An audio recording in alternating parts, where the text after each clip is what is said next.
8 de junho. O que me faz sair do apartamento para vagar pela cidade? Atravesso a rua sozinho, não com os passos relaxados de uma noite de verão, mas com a pressa tensa para chegar. Aonde? Passando por becos, encarando entradas, espiando por janelas semicerradas, querendo que falem comigo, mas com medo de encontrar alguém. Subo uma rua e desço a outra, através de um labirinto infinito, arremessando-me contra a jaula de neon da cidade, procurando pelo quê? Conheci uma mulher no Central Park. Ela estava sentada em um banco próximo ao lago, com um casaco apertado em torno do corpo, apesar do calor. Ela sorriu e fez um gesto para me sentar ao seu lado. Nós apreciamos o horizonte brilhante no Central Park South, a colmeia de lâmpadas contra a escuridão, e eu desejei absorvê-las todas. Sim, eu disse a ela, eu era de Nova York. Não, eu nunca estivera em Newport News, Virgínia. Ela era desse lugar, e lá havia se casado com um marinheiro que estava em alto mar agora, e ela não o via há 2 anos e meio. Ela dobrava e dava nós em um lenço, usando-o de tempos em tempos para limpar as gotas de suor da testa. Mesmo na luz difusa refletida no lago, consegui ver que ela usava uma grande quantidade de maquiagem, mas parecia atraente com o liso cabelo negro sobre os ombros, exceto pelo rosto ofegante e inchado, como se tivesse recém-acordado do sono. Ela queria falar de si, e eu queria ouvir. Seu pai lhe dera uma boa casa, educação, tudo o que um construtor naval rico poderia dar à filha, mas nunca perdão. Ele nunca perdoara sua fuga com o marinheiro. Ela segurava minha mão enquanto falava e descansava a cabeça em meu ombro. Na noite de núpcias, sussurrou. Eu era uma virgem aterrorizada, e Gary enlouqueceu. Primeiro, ele me estapeou e me bateu, e então ele me tomou sem nenhum carinho preliminar. Foi a única vez que ficamos juntos. Eu nunca deixei que ele me tocasse de novo. Ela provavelmente notava, pelo tremor da minha mão, que eu estava impressionado. Era tudo muito violento e íntimo para mim, sentindo o agito da minha mão. Ela a segurou com mais força, como se precisasse terminar a história antes de me soltar. Era importante para ela, e eu me sentei em silêncio, como alguém que se senta ante um pássaro que come da palma da mão. Não é que eu não goste de homens, ela me garantiu de olhos arregalados. Eu estive com outros homens, não ele, mas muitos outros. A maior parte dos homens é gentil e terna com uma mulher. Eles fazem amor lentamente, com carícias e beijos antes. Ela olhou para mim, significativamente, e deixou a palma da mão se esfregar, para frente e para trás contra a minha. Era sobre isso que eu ouvira, lera, sonhara. Eu não sabia seu nome, e ela não perguntou o meu. Ela apenas queria que eu a levasse para algum lugar onde pudéssemos estar a sós. Eu me perguntei o que Alice pensaria. Eu a acariciei desajeitadamente e a beijei com tanta hesitação que ela se virou para mim. Qual o problema? Ela sussurrou. No que está pensando? Em você. Você tem um lugar para irmos? Cada passo em frente era um cuidado. Em que ponto o chão cederia e me afundaria em ansiedade? Alguma coisa me manteve indo para frente, a fim de testar meus pés. Se você não tiver um lugar, o Mansion Hotel, na 53ª Avenida, não é muito caro, e eles não ligam para bagagem se você pagar adiantado. Tem um quarto. Ela olhou para mim com um novo respeito. Bom, então tá. Ainda nada, e isso por si só era curioso. Até onde eu conseguiria ir sem ser esmagado pelos sintomas de pânico, quando estivéssemos sozinhos no quarto, quando ela se despisse, quando eu visse seu corpo, quando nós deitássemos juntos? De súbito, era importante saber se eu seria como os outros homens, se eu conseguiria um dia pedir a uma mulher que dividisse a vida comigo. Ter inteligência e conhecimento não era o suficiente. Eu queria isso também. O sentimento de libertação e relaxamento era forte agora. Era forte agora, com a sensação de que isso era possível.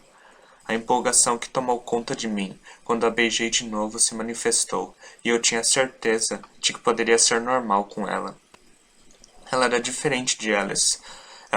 Ela era o tipo de mulher que tinha experiência por aí.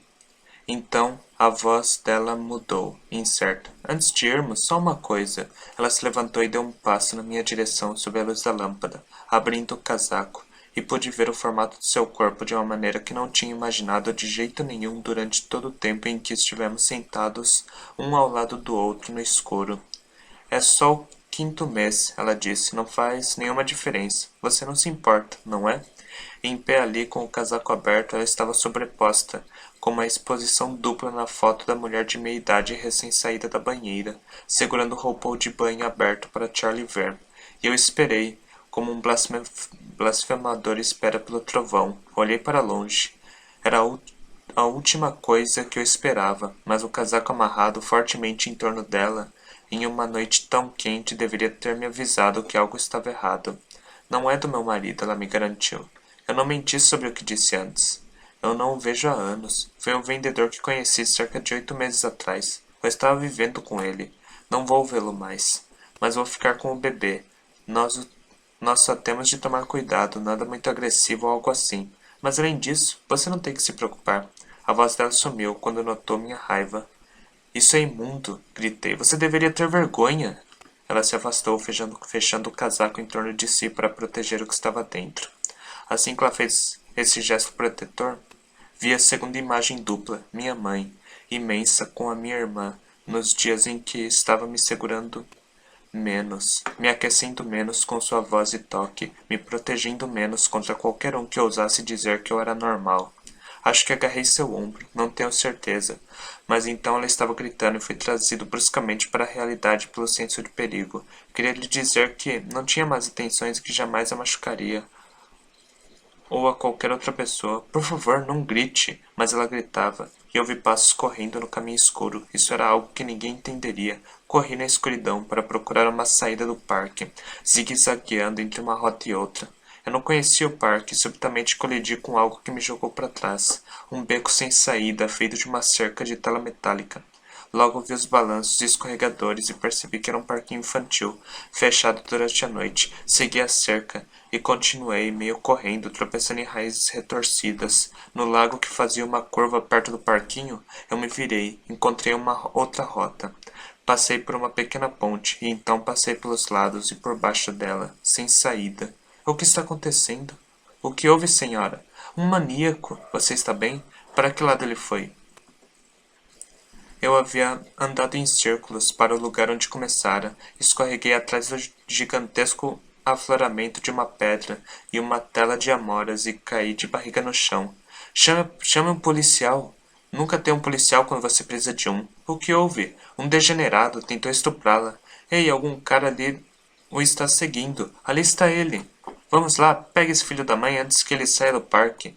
Cuidado, ele tem uma faca e uma arma. Era óbvio que a gritaria havia espantado outros suspeitos, porque o grito de "ali está ele" ecoou por trás de mim, e quando olhei atrás da pedra, consegui ver um corredor solitário ser perseguido das rotas iluminadas para dentro da escuridão. Segundos depois, outro passou por mim, na frente da pedra e desapareceu nas sombras. Eu me visualizei sendo agarrado por essa multidão ansiosa e apanhado deles. Eu merecia. Eu quase desejava isso. Eu me levantei, limpei as folhas e a sujeira de minhas roupas e caminhei lentamente na rota da direção de onde viera. E esperava a cada segundo ser apanhado por trás e jogado na sujeira e na escuridão, mas logo vi as luzes brilhando da 59ª Avenida e da 5ª Avenida e saí do parque. Pensando nisso agora, na segurança de meu quarto, estou abalado com a crueza que me tocou. Lembrar a aparência da minha mãe antes de ela ter minha irmã é assustador, mas ainda mais assustador é que eu queria que me capturassem e surrassem. Por que eu queria ser punido? Sombras do passado agarram minhas pernas e me puxam para baixo. Abro a boca para gritar, mas não tenho voz. Minhas mãos tremem, sinto frio e ouço um zumbido distante. Relatório de progresso 13. 10 de junho. Estamos em um stratojet, prestes a decolar para Chicago. Devo este relatório de progresso a Bert, que teve a brilhante ideia de que eu ditasse um gravador transitor e depois fizesse um estenógrafo público em Chicago. Datilografar. Nemur gosta da ideia. Na verdade, ele quer que eu use o gravador até o último minuto. Ele sente que vai acrescentar à apresentação se tocarem a fita mais recente ao final da sessão. Então aqui estou eu, sentado sozinho em nossa sessão privada de um jato a caminho de Chicago, tentando me acostumar a pensar em voz alta e ao som da minha voz. Suponho que o estenógrafo consiga se livrar de todos ers e as e fazer tudo soar natural no papel. Não consigo evitar a paralisia que toma conta de mim, ao pensar que centenas de pessoas vão escutar as palavras que digo agora. Minha mente está em branco. Nesse ponto, meus sentimentos são mais importantes do que qualquer outra coisa. A ideia de voar me aterroriza. Até onde me lembro, nos dias anteriores à cirurgia, nunca realmente entendi o que eram aviões. Nunca conectei os close-ups de aviões, em televisões e filmes, às coisas que passavam zunindo sobre minha cabeça. Agora que estamos prestes a decolar, apenas consigo pensar no que poderia acontecer se o avião caísse, um sentimento frio e o pensamento de que não quero morrer. Isso traz à mente todas aquelas discussões sobre Deus. Nas últimas semanas tenho pensado francamente sobre morte, mas não muito sobre Deus. Minha mãe me levava à igreja ocasionalmente, mas não me lembro de algum dia de fato conectar aquilo à ideia de Deus. Ela o mencionava com muita frequência, e eu tinha que rezar para ele à noite, mas nunca pensei muito sobre isso.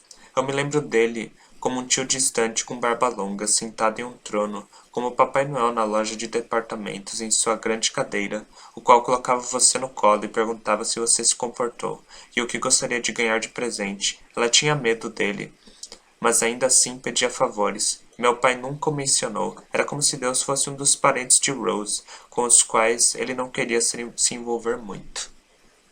Estamos prontos para decolar, senhor. Posso ajudá-lo a apertar seu cinto de segurança? Eu tenho mesmo? Não gosto de ficar amarrado. Até atingimos a altitude de cruzeiro. Eu não gostaria, a menos que seja necessário. Tenho medo de ficar amarrado. Provavelmente vai me deixar doente. São os regulamentos, senhor. Aqui, deixe-me ajudá-lo. Não, eu mesmo faço. Não, esse passa por aqui. Espere. Ok. Ridículo. Não há nada a temer. O cinto de segurança não está muito justo. Não machuca. Por que colocá-lo é tão aterrorizante?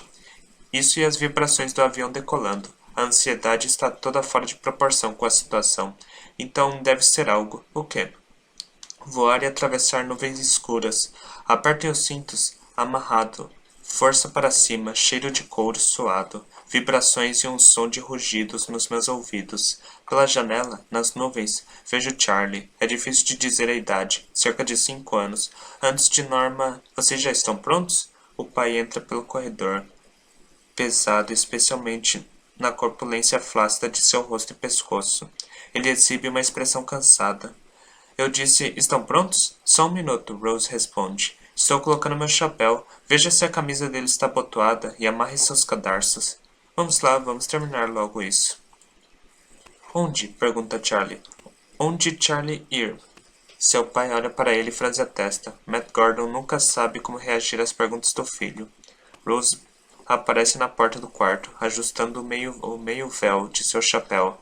Ela é uma mulher parecida com um pássaro, e os braços, erguidos na cabeça, os ombros para fora, assemelham-se a asas. Nós vamos ao médico, que vai ajudar a deixar você inteligente. O véu faz parecer como se ela olhasse através de uma tela. Ele sempre tem muito medo quando se arruma para sair dessa forma, porque sabe que vai ter de conhecer outras pessoas e sua mãe ficará chateada e brava. Ele quer correr, mas não tem para onde ir. Por que você tem que dizer isso para ele? Matt pergunta. Porque é verdade, o Dr. Guarino pode ajudar. Matt caminha como um homem que desistiu da esperança, mas vai fazer um último esforço para argumentar. Como você sabe? O que você sabe sobre esse homem?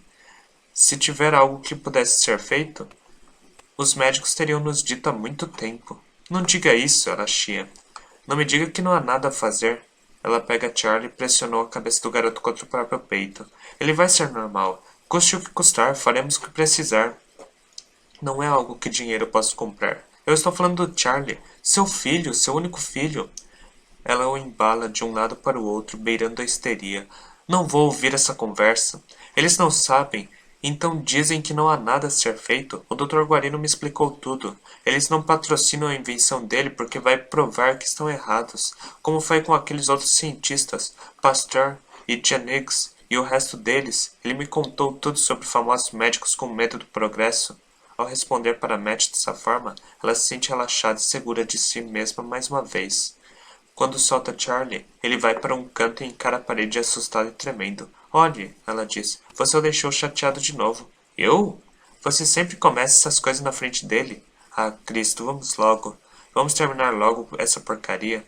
Durante o caminho para o consultório do Dr. Guarino, eles evitam falar entre si. Silêncio no ônibus e silêncio enquanto caminha 3 quadras do ponto de ônibus até o prédio comercial no centro da cidade. Depois de cerca de 15 minutos, o Dr. Guarino vai até a sala de espera para cumprimentá-los. Ele é gordo e careca, e parece prestes a estourar seu jaleco branco. Charlie está fascinado com as grossas sobrancelhas e o bigode branco, que se contorce de vez em quando. Às vezes, o bigode se contorce primeiro, seguido por uma levantada de ambas as sobrancelhas, mas às vezes as sobrancelhas se erguem primeiro, e uma contração do bigode segue. O grande cômodo branco, para o qual Guarino os guia, cheirava a tinta fresca, e estava quase vazio. 2 escrivaninhas em um lado do consultório, e no outro, uma gigantesca máquina com fileiras de botões e 4 longos braços, como brocas de dentista. Ao lado, há uma mesa de exames de couro, preto com grossas fivelas para prender. Bem, bem, bem, diz Guarino, erguendo as sobrancelhas. Então esse é Charlie. Ele segura firmemente os ombros do garoto. Nós vamos ser amigos. Você realmente pode fazer algo por ele, Dr. Guarino? Pergunta Matt. Você já tratou esse tipo de coisa alguma vez? Nós não temos muito dinheiro. As sobrancelhas descem como persianas quando Guarino faz uma carranca. Sr. Gordon, eu já disse alguma coisa sobre o que eu poderia fazer? Não tenho que examiná-lo primeiro? Talvez algo possa ser feito, talvez não. Primeiro, precisamos fazer testes físicos e mentais para determinar as causas da patologia. Haverá tempo suficiente mais tarde para falar de prognóstico. Na verdade, ando muito ocupado ultimamente. Apenas concordei em analisar esse caso porque estou fazendo um estudo especial sobre esse tipo de retardamento neurológico. Claro, se você se opõe, então talvez a voz do homem esvanece tristemente, e ele se vira, mas Rose Gordon cutuca Matt com o cotovelo. Meu marido não quis dizer isso, Dr. Guarino. Ele fala demais. Ela lança um olhar para Matt, divertindo-o para se desculpar. Matt suspira. Se houver maneiras de você ajudar Charlie, vamos fazer o que pedir. As coisas andam lentas ultimamente. Eu vendo suprimentos de barbearia, mas... O que quer que tenha, eu com prazer posso... Apenas uma coisa em que preciso insistir, diz Guarino, franzindo os lábios como se tomasse uma decisão. Uma vez que comecemos, o tratamento deve continuar até o final. Em casos como esse, os resultados com frequência vêm inesperadamente depois de longos meses, sem nenhum sinal de melhoria. Não que eu esteja prometendo sucesso, notem isso. Nada é garantido, mas você tem que dar uma chance ao tratamento. Ou, caso contrário, é melhor que nem comece. Ele franze o senho e deixa que seu aviso seja absorvido, e suas sobrancelhas são sombras brancas, debaixo das quais os olhos azuis brilhantes encaram. Agora, se vocês puderem se retirar para que eu examine o menino... Matt hesita em deixar Charlie sozinho com ele, mas Guarino acena com a cabeça. Esta é a melhor maneira, ele afirma, encaminhando-os para a sala de espera. Os resultados são sempre mais significativos se o paciente e eu estivermos sozinhos durante os testes de psicossubstanciação. Distrações externas têm um efeito pernicioso nas pontuações ramificadas. Rose sorri de modo triunfante para o marido, e Matt mansamente a segue para fora. Sozinho com Charlie, o Dr. Guarino bate de leve na porta dele. O homem tem um sorriso amável. Certo, garoto, na mesa. Quando Charlie não responde, ele o leva com gentileza para a mesa, forrado em couro e o prende seguramente com fivelas resistentes. A mesa cheira a suor profundamente arraigado e couro. Mã! Ela está lá fora. Não se preocupe, Charlie. Isso não vai doer nada. Quero mã! Charlie está confuso por ser amarrado dessa maneira. Ele não tem noção do que está sendo feito com ele, mas houve outros doutores, que não foram tão gentis depois que seus pais saíram do consultório. Guarino tenta acalmá-lo. Fique calmo, garoto. Não há nada para temer aqui. Você vê essa máquina grande aqui? Sabe o que eu vou fazer com ela? Charlie se aninha com medo. Então se lembra das palavras da mãe. Me fazer esperto? Isso mesmo. Pelo menos você sabe por que está aqui. Agora só feche os olhos e relaxe enquanto ligo esses interruptores. Vai fazer muito barulho como um avião, mas não vai te machucar. E então... E vamos ver se podemos deixar você um pouco mais esperto que agora. Guarino liga o interruptor, que faz a máquina gigantesca zunir, luzes vermelhas e azuis piscando, e Charlie está apavorado. Ele se encolhe e treme, fazendo forçar nas fivelas que o seguram na mesa. Ele começa a gritar, mas Guarino rapidamente enfia um pedaço de tecido em sua boca. Calma, calma, Charlie, nada disso. Você se comporte direitinho. Eu disse que não ia doer. Ele tenta gritar de novo, mas tudo que consegue é um ruído sufocado, que o faz querer vomitar. Ele sente a umidade e a viscosidade nas pernas, e o cheiro lhe diz que sua mãe vai puni-lo com palmadas e mandá-lo para o canto por fazer nas calças. Ele não consegue controlar. Sempre que se sente preso e o pânico se estabelece, ele perde o controle e se suja. Sufocado, cansado, enjoado, e tudo fica preto. Não há como saber quanto tempo passa, mas quando Charlie abre os olhos, o pano não está em sua boca, e as fivelas foram removidas. O Dr. Guarino finge não sentir o cheiro. Ora, isso não doeu nem um pouco, doeu? Não. Bom, então por que você está tremendo assim? Tudo o que fez foi usar aquela máquina para deixá-la mais inteligente. Qual é a sensação de ser mais inteligente agora do que antes? Esquecendo seu terror, Charlie encara a máquina com olhos arregalados. Eu fiquei inteligente? Claro que sim. Fique de pé ali daquele lado. Qual a sensação? É molhado. Eu fiz. Sim, bom, você não vai fazer isso da próxima vez, vai? Você não vai mais ter medo, já que sabe que não dói. Agora quero que diga para sua mãe quão inteligente você se sente, e ela vai te trazer aqui 2 vezes por semana para encefalorrecondicionamento por ondas curtas e você vai ficar mais e mais inteligente. Charlie sorri. Consigo andar para trás. Consegue? Vamos ver, diz Guarino, fechando sua pasta em falsa empolgação. Deixe-me ver. Lentamente, com muito esforço, Charlie dá diversos passos para trás, esbarrando na mesa de exames. Guarino sorri e assente. Agora, isso é que eu chamo de resultado. Pode esperar. Você vai ser o garoto mais inteligente do seu quarteirão antes mesmo de terminarmos. Charlie corre em prazer com os elogios e a atenção. Não sorriem com frequência para ele, e dizem que fez algo bem. Até o seu terror da máquina e de ser amarrado na mesa começa a sumir. Do quarteirão inteiro, o pensamento o preenche como se ele não conseguisse colocar mais nenhum ar para dentro dos pulmões. Não importa o quanto tente. Mais esperto que rime? Guarino sorri de novo e assente. Mais inteligente que rime. Charlie olha para a máquina com surpresa e respeito novos. Ela o fará mais inteligente que rime, que mora a 2 portas de distância e sabe ler e escrever e é um escoteiro. Essa máquina é sua? Ainda não. Ela pertence ao banco, mas em breve será minha, e então poderei tornar muitos garotos como você inteligentes. Ele afaga a cabeça de Charlie e diz: Você é muito mais gentil que alguma das crianças normais que as mães trazem aqui, esperando que eu possa transformá-los em gênios ao trabalho com o quociente de inteligência. Então, você vira gênio se virar um cachorro? Ele colocou as mãos no rosto para ver se a máquina transformara seu nariz em focinho. Você vai me fazer um cão ciente de inteligência? A risada de Guarino é amistosa, enquanto ele pressiona o ombro de Charlie. Não, Charlie. Não há nada para se preocupar. Só cachorros muito malvados viram cães cientes de inteligência. Você vai ficar exatamente como está, um bom garoto. E depois, pensando melhor, acrescenta. É claro, um pouco mais inteligente do que agora. Ele destranca a porta e acompanha Charlie até os pais. Aqui está ele, pessoal. Tudo certo, apesar de tudo. Um bom garoto. Acho que seremos bons amigos, não é, Charlie? Charlie acena com a cabeça. Ele quer que o Dr. Guarino goste dele. Mas está aterrorizado ao ver a expressão no rosto da mãe. Charlie, o que você fez? Só um acidente, Sra. Gordon. Ele estava assustado na primeira vez, mas não o culpe ou puna. Eu não quero que ele conecte a punição com vir aqui. Mas Rose Gordon está morta de vergonha. É nojento, eu não sei o que fazer, Dr. Guarino. Até mesmo em casa ele esquece e às vezes, quando temos visitas, sinto tanta vergonha quando ele faz isso. A expressão de desprezo no rosto da mãe o faz tremer. Por um instante, ele havia esquecido de quão ruim ele era, de como fazia os pais sofrerem. Charlie não sabe como, mas o assusta quando ela diz que ele o faz sofrer. E quando ela chora e grita, ele vira o rosto para a parede e choraminga, suavemente para si mesmo. Agora, não o chateie, Sra. Gordon. E não se preocupe, traga-o para mim todas as terças e quintas, semanalmente no mesmo horário. Mas isso realmente vai ajudar? Pergunta Matt. $10 é muito. Matt! Ela agarra a manga dele.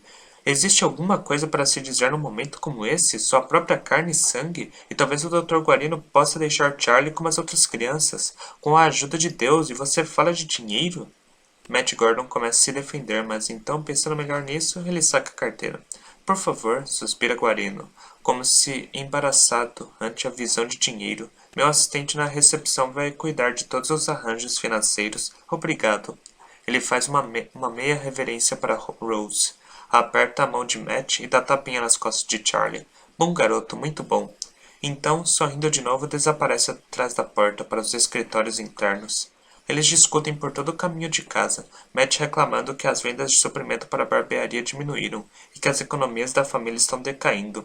Rose gritando de volta que tornar Charlie normal é mais importante que qualquer coisa. Assustado com a desavença, Charlie soluça. O som de raiva nas duas vozes é doloroso para ele.